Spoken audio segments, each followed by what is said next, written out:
मान लो कि तुम्हारे पास 2 दांत है, लेकिन तुम्हें नहीं पता कि कौन सा दांत हाथी का है और कौन सा मेमथ का। लेकिन इन 2 दांतों में एक पैटर्न छुपी हुई है जिससे तुम्हें पता चल जाएगा कि कौन सा दांत हाथी का है और कौन सा मेमथ का। इट्स कॉल्ड श्रेजर लाइन। अगर तुम्हें इसके बारे में पता है तो तुम्हें पता चल जाएगा कि कौन सा दांत हाथी का है और कौन सा मेमथ का।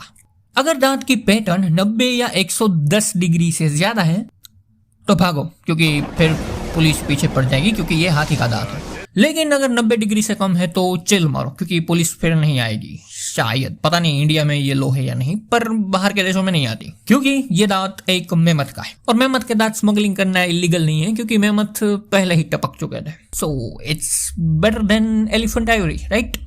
देखो, इसका एक बहुत ही बड़ा लीगल इंपॉर्टेंस है, ठीक है। देखो, दुनिया में कई जगह हाथियों को उनके दांत के लिए जान से मार दिया जाता है, ठीक है, तुम्हें पता ही होगा ये।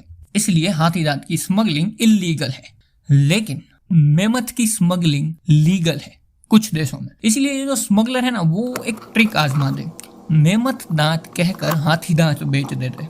यहाँ पर काम आती है ये श्रेजर लाइन।